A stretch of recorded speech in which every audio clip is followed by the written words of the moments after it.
Hello and welcome to day 2 of the construction project for this carrier.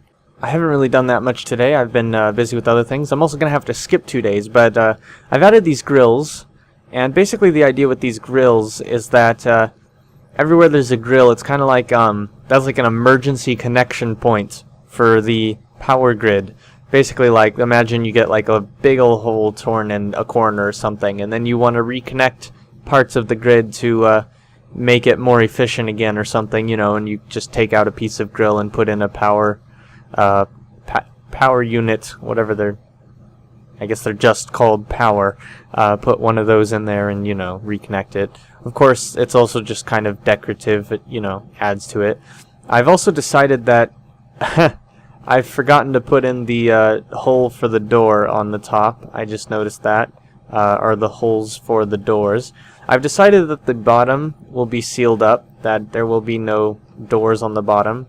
I'm going to remove these navigation lights probably, or I'm going to remove them on the ceiling maybe, and just have them on the floor. I actually like that idea better. And the bottom is going to have this kind of like rounded belly underneath it, and it's going to be like heavily armored. Whereas the top, as you can see, this is going to be the top deck here. I've already done the outline for the top deck. There's this little bit of space in here, and then there's this hardened hole that is going to be the deck. Of course, there's going to be a door here, which I've forgotten to leave space for, and another one up there. But it's not going to be as well armored as the bottom. I'm going to go ahead and put some armor in here in this upper bit, but not as much as on the bottom. The bottom will have this full, like, 3 layers. The top will only have 2 layers.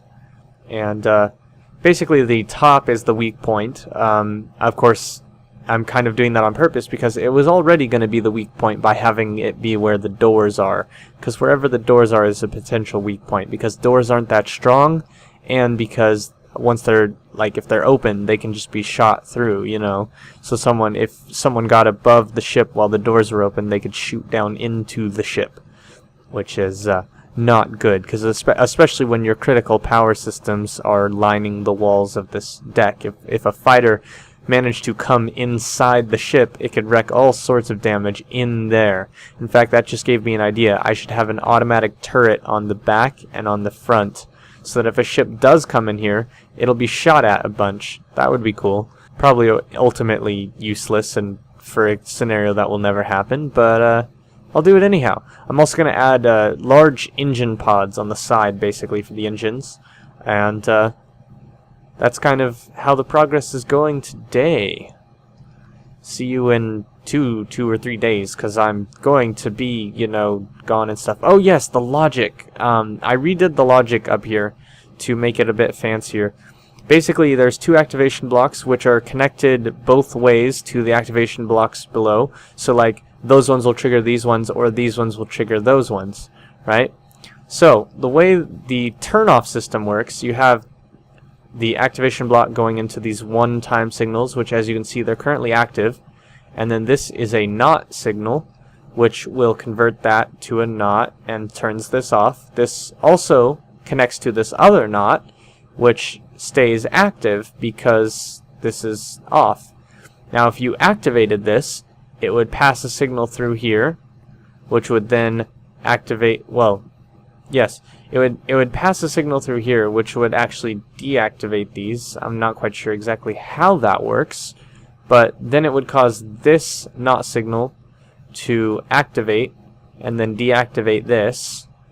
Like, I'm not quite sure exactly how that part works, but somehow that works. But the main thing is that the end result is that you get this not signal turned off, which connects to this AND gate, and that's what keeps the signal going round and round, because this AND gate has to have this not signal, it has to be on, as well as a signal from somewhere else, aka here. So this will be on, AND gate says true, this will turn on, then that, then that, then that, continue around. But if this NOT gate goes off, such as when you activate this, then it turns it off.